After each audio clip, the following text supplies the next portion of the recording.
Mesdames, Messieurs, bonsoir. C'est un nouveau numéro de Check-up, votre magazine de la santé qui démarre et porte sur le VIH-Sida, dont le 1er décembre de chaque année est consacré à la lutte. Au Cameroun, le nombre de personnes vivant avec le VIH-Sida est de 180 232 et plus de 9 905 pour ce qui est des nouveaux cas de personnes infectées au VIH-Sida. Et pour en savoir davantage sur la lutte contre cette maladie qui, malgré les avancées, les personnes vivant continuent d'être stigmatisées et les familles d'être endeuillées. Bonsoir une fois de plus et bienvenue à cette édition spéciale de Check-up consacrée à la lutte contre le VIH-Sida. Ceci en raison de la célébration de la journée mondiale qui est célébrée le 1er décembre de chaque année. Et vous êtes de plus en plus nombreux à nous suivre sur les antennes du Canada international. Il est déjà avec nous sur ce plateau notre invité Pierre Laine. Bonsoir. Bonsoir madame, merci pour l'invitation. Alors Pierre, vous êtes éducateur, vous êtes père éducateur, vous êtes accompagnateur psychosocial, vous êtes coordonnateur de l'organisation à base communautaire abrégée CASED, entendez Cameroun Association for Solidarity and Development, qui est également une association dont vous en êtes le président. Effectivement. Déjà, rappelez à nos téléspectateurs, c'est quoi les 3,95 et quelles sont les avancées aujourd'hui? Oui, merci. Pour atteindre les 3,95, il faut accentuer la sensibilisation dans les milieux scolaires, les milieux universitaires, les milieux jeunes, où l'infection ne va que galopante. Toute personne adulte doit connaître son statut sérologique. C'est d'une importance capitale parce que le VIH n'est pas une maladie, n'est pas un virus que quand on attrape directement, il y a des symptômes. On peut vivre avec le VIH longtemps avant la manifestation de la maladie. Donc, il est important pour chaque citoyen de connaître son statut sérologique. Ça permet de prendre toutes les dispositions. Premier 95, on parle de 95% de la population dépistée. Oui. Et le deuxième 95, c'est les personnes, 95% des personnes dépistées, séropositifs, doivent être mis automatiquement sous traitement. Et le troisième 95, ces 95 personnes mises sous traitement doivent avoir une charge virale supprimée. Et quand la charge virale est supprimée, il n'y a plus de nouvelles contaminations. Alors, qu'en est-il, puisqu'on dit qu'il y a des avancées? Oui. Pour ce qui est du premier 95, le dépistage. Oui, le dépistage, à nos jours, nous avons atteint l'objectif. Nous avons atteint l'objectif au niveau du dépistage de 95% de la population. Maintenant, au niveau du deuxième 95, il y a des avancées. Certes, nous n'avons pas encore atteint les objectifs, mais les avancées sont considérables. Et le dernier 95 aussi, qui nous cause un peu de quelques soucis. La charge virale supprimée. Les personnes vivant avec le VIH doivent avoir la charge virale supprimée. Nous avons quelques difficultés à ce niveau. Mais nous nous attelons à atteindre... Est-ce que ces difficultés ne sont pas dues au fait qu'il y ait parfois des ruptures de traitement, des ruptures de non-disponibilité des médicaments et parfois on veut bien, mais on ne peut pas et c'est ce qui freine un peu cette charge virale qui n'est pas totalement... Bon, en fait, nous les communautaires, nous avons une difficulté à ce niveau du 3,95, celui des résultats. Parce qu'après un traitement, il faut des résultats. Et c'est ces résultats qui nous permettent de connaître si la charge virale est supprimée et le patient suit bien son traitement. Donc, quelquefois, nous avons des difficultés au niveau de l'attendu de ces résultats, qui sont, certes, le gouvernement a utilisé une méthode aujourd'hui, la CSU, pour les personnes vivantes avec le VIH, la couverture santé universelle, tout est pris en charge, donc c'est gratuit. Mais nous avons mené un plaidoyer auprès de madame le coordonnateur de la région de lutte contre le VIH pour avoir ces résultats de manière systématique chaque année. Parce qu'un patient qui n'a pas ces résultats à la fin d'une année, nous ne savons pas quelle est sa situation. Est-ce que sa charge virale est supprimée ou élevée? Est-ce qu'il peut continuer à transmettre ou pas? Donc, à ce niveau, nous avons des petits soucis, mais déjà, ces soucis sont transmis au niveau de la hiérarchie. D'accord. Alors, parlons des personnes vivant avec le VIH-Sida. Vous les rencontrez au quotidien. Nous également, nous les avons rencontrés, qui continuent de nous faire savoir qu'elles sont stigmatisées, bien que nous soyons en 2024, bien qu'on ait aujourd'hui tellement parlé de la maladie, la stigmatisation persiste. La preuve, j'ai voulu recevoir une sur ce plateau qui a dit non, je ne peux pas parler à visage découvert. Effectivement, ce que vous dites est vrai. Nous sommes en communauté, nous le vivons tous les jours. Des personnes vivant avec le VIH sont tellement stigmatisées malgré la sensibilisation, malgré tous les efforts que nous faisons, nous les communautaires, malgré tous les efforts que le gouvernement fait, ils sont toujours victimes de stigmatisation. C'est pourquoi ils sont obligés, quelquefois, de cacher leur statut, même aux proches de la famille. Même aux proches de la famille. Et ils sombrent quelquefois dans la dépression. Nous sommes là pour les accompagner et nous utilisons toutes les méthodes pour garantir leur confidentialité. Mais ce n'est toujours pas facile. Alors, qu'est-ce qui peut même justifier le fait que la stigmatisation puisse continuer alors qu'on est déjà mieux informé sur la maladie? Moi, nous disons, nous les communautaires, nous disons qu'il faut plus de sensibilisation. Parce que toujours, il y a ces stigmates qui restent dans les esprits. Une personne vivante avec le VIH, c'est quelqu'un qui n'est pas sociable, quelqu'un qui ne peut pas vivre calmement en société. Il est stigmatisé. Pourquoi? On se dit qu'il peut transmettre la maladie rien qu'au toucher. Il peut transmettre la maladie rien qu'en embrassant quelqu'un dans la rue. C'est dépassé. C'est dépassé. Nous continuons la sensibilisation pour comprendre qu'il y a des maladies qui sont censées même être plus stigmatisantes, mais qui ne le sont pas, et le VIH continue à l'être. Nous disons, nous devons nous informer, en famille, en communauté, dans les églises, il faut passer cette information. Parce que tant que cette information n'est pas passée pour comprendre que ce sont des personnes en part entière, comme toutes les autres personnes, et avec les avancées technologiques, il faut le dire, on peut vivre avec le VIH et faire même des enfants bien portants avec un partenaire séronégatif. Il y a des avancées technologiques. Donc cette stigmatisation doit cesser. Mais nous savons que les mauvaises habitudes ont la peau dure. Nous continuons dans la sensibilisation. Alors vous, en votre qualité de père éducateur, d'accompagnateur psychosocial, vous échangez avec ces personnes-là au quotidien. Quelles sont les difficultés que vous rencontrez et que ces personnes-là rencontrent en ce qui concerne la prise en charge sur le terrain? Effectivement, vous savez, quelquefois, les antirétroviraux que nous leur donnons, il y a des effets secondaires. Il y a des effets secondaires et ils souhaitent être pris en charge. Chaque fois, il y a un cas d'effet secondaire. C'est peut-être toujours pas le cas, mais il y a des améliorations. Il y a des améliorations parce que Madame le coordonnateur nous a remis même une fiche de suivi pour déclarer toutes les manifestations secondaires dues à la prise des ARV. Et nous pensons que dans des mois et des années à venir, la prise en charge de ces maladies, de ces effets secondaires dus à la prise du traitement, effectivement, vont être directement pris en charge aussi. Mais alors, est-ce qu'il n'y a pas des avancées aujourd'hui dans la prise en charge, des avancées, ce qu'on a aujourd'hui qu'on n'avait pas il y a 2, 3, 4 ans, 5 ans? Oui, il y a des avancées, vous voyez, autrefois, ils avaient une gélule, ils avaient des ARV, du télé. Aujourd'hui, c'est du DTG. C'est du DTG. Ils prennent du DTG. C'est un 3 en 1. C'est une molécule, 3 molécules dans une.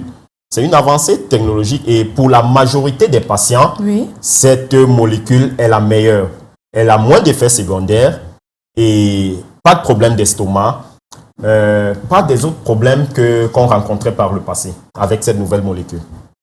D'accord. Alors, Je vais vous inviter à aller suivre ce reportage. Vous savez que le 1er décembre de chaque année est consacré à la lutte contre le VIH-Sida. C'est l'occasion pour toutes les organisations de se mobiliser, les gouvernements, pour voir à quel niveau se trouve la lutte. Et c'est le cas également ici au Cameroun. On regarde ce reportage.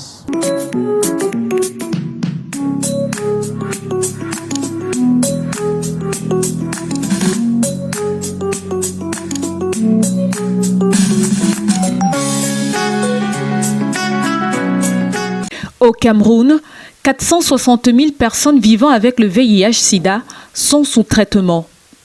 En rendant publique cette donnée le 1er décembre 2024, le Programme national de lutte contre le VIH-Sida salue les efforts consentis jusqu'ici pour éradiquer ce mal. Le Cameroun a réalisé 66% de réduction sur les deux indicateurs, notamment 66% de réduction sur les nouvelles infections et 66% de réduction sur les mortalités liées directement au sida depuis 2010. On est arrivé à un moment où on ne célèbre pas par la réduction de la prévalence, mais on célèbre par la réduction des nouvelles infections et de la mortalité et par la stabilisation de la prévalence qui représente le maintien en vie des personnes vivant avec le VIH. Solidarité mondiale et responsabilité partagée a été le fil conducteur des nombreuses activités de sensibilisation et d'éducation organisées dans plusieurs villes du pays. La journée internationale de lutte contre le VIH-Sida le 1er décembre dernier a été une occasion saisie par les autorités pour évaluer l'impact du VIH sur la population camerounaise. Avec une prévalence qui se situe entre 2,5% et 3,8% au sein de la population adulte de 15 à 49 ans en 2024, le VIH-Sida continue son bonhomme de chemin. Il faut une réponse adaptée à l'évolution de cette maladie. L'objectif du Cameroun est d'atteindre les triples 95 d'ici 2030, soit 95% de Camerounais atteints de VIH-Sida doivent connaître leur statut. 95% des personnes qui connaissent leur statut doivent être sous traitement et 95% des personnes traitées avec des antiviraux doivent avoir une charge virale supprimée. Selon le Comité national de lutte contre le VIH-Sida et les autorités en charge de la santé au Cameroun, le pays est en voie d'atteindre cette cible mondiale. Depuis le 1er mai 2007, les antirétroviraux, on l'a dit ici, sont gratuitement distribués à toutes les personnes éligibles dans notre pays, quel que soit leur sexe, leur langue, leur religion, leur chapelle politique notamment. Face au problème d'accès aux soins liés au recouvrement des coûts, le ministère de la Santé publique a signé le 4 avril 2019 une décision d'exemption de paiement des frais directs mise en œuvre depuis janvier 2020. Le combat reste rude.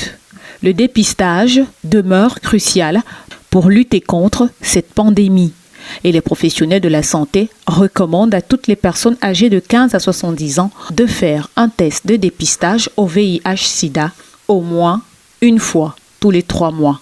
L'autre défi de taille à relever, celui du tabou associé à la discrimination autour de la maladie. Renforcer la sensibilisation auprès des communautés locales. Une autre stratégie adoptée au ministère de la Santé publique. Notons que selon l'Organisation mondiale de la santé, c'est un peu plus de 39 millions de personnes dans le monde qui vivent avec le VIH-Sida.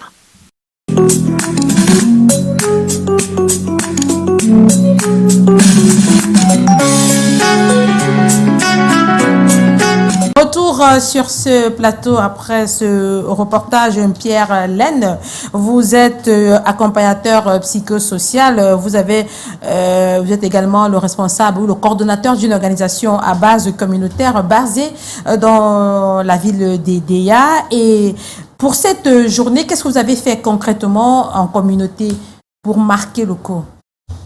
Merci. Nous avons mené, on commence par tout le mois de novembre. Ça a été un mois d'intense activité, de sensibilisation. À l'OBC CASDEV, nous avons choisi les lycées. Nous disons merci au proviseur du lycée technique de Déa qui nous a ouvert les portes pour mener une grande campagne de sensibilisation. Nous disons merci à tous les proviseurs parce que nous avons formé des pères éducateurs dans les lycées et les collèges dans la ville de Déa. Nous avons formé les pères éducateurs dans notre siège et pour continuer le travail avec leurs camarades. Et nous avons mené des sensibilisations et des tests de dépistage, hépatite B, VIH, dans les marchés, au marché de bord. Nous avons mené des tests de dépistage et une sensibilisation intense avec un syndicat des mototaximans. Et aussi à la gare routière, nous avons mené des activités de sensibilisation. D'accord. Alors, parlons de cette innovation quand même que le Cameroun a lancée il y a quelques semaines, quelques mois par le ministre de la Santé et les partenaires en ce qui concerne la lutte contre le VIH-Sida. Désormais, les tests de dépistage sont passés de 2 à 3. Pourquoi? Et c'est quoi? Qu'est-ce qu'on recherche en fait? Je pense qu'au niveau du gouvernement, on veut se rassurer de la fiabilité d'un résultat. D'accord. On veut se rassurer. Avant, nous avons un algorithme à 2 tests. Un test détermine et un test aura rapide pour la confirmation. Aujourd'hui, avec les informations que dispose M. le ministre, il a choisi de rendre ce test en 3 phases pour avoir une certitude sur le résultat du patient parce que c'est quelque chose de très sensible. C'est quelque chose de très sensible. Donc, ça veut dire qu'à l'époque, il y avait des erreurs de résultats. Peut-être c'est pour ça qu'on a voulu affiner le résultat en passant de 2 à 3. Effectivement. Mais qu'en est-il aujourd'hui des tests de dépistage rapide? Parce que toujours pour éviter cette stigmatisation-là, on avait mis sur pied des autotests.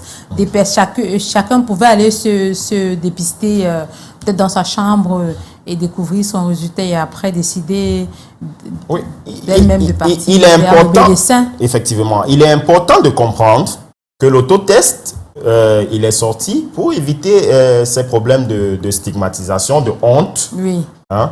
Mais il faut le dire, c'est très important. Quand vous avez fait ce test, cet autotest, et qu'il est réactif, il est important de s'orienter vers une formation sanitaire. Ils existent toujours, ces autotests? Effectivement, ils existent en pharmacie, ils existent aussi en communauté. Vous vous rapprochez des organisations à base communautaire, ces autotests existent, ils sont là. Mais il y a toujours un pré-counseling que nous faisons pour dire au patient qui va faire ce test, ne vous inquiétez pas, s'il est réactif, rapprochez-vous d'une formation sanitaire pour une confirmation. Voilà, avant de nous séparer, Pierre-Laine, je voudrais quand même que vous expliquiez à nos téléspectateurs, parce pour des personnes, pour des profanes, c'est qui un accompagnateur psychosocial? C'est qui celui-là, un coordonnateur à base communautaire, parce que c'est ce que vous êtes, OBC? C'est qui même un père éducateur, parce que vous êtes tout ça à la fois? Effectivement. Un accompagnateur psychosocial est celui-là. Vous savez, on l'a dit tout au long de cette émission, les personnes vivant avec le VIH se sentent quelquefois stigmatisées, quelquefois ils se renferment. Ils ont besoin de quelqu'un qui peut les remonter le moral pour suivre leur traitement, qui peut leur donner des conseils, qui peut les orienter sur la marche à suivre, comment annoncer même à son partenaire qu'on est séropositif. Ce n'est jamais une chose facile. Il faut un accompagnement.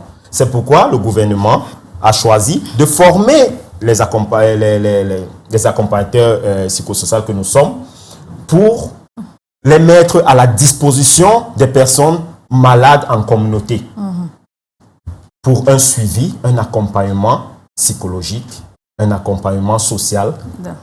D'accord. Et un père éducateur? Et un père éducateur est celui qui continue à sensibiliser, qui continue à donner des conseils sur le VIH-Sida. Parce que, qu'on ne vous mente pas, il y a beaucoup de personnes qui ne connaissent pas encore cette différence même entre le VIH et celui qui a le sida.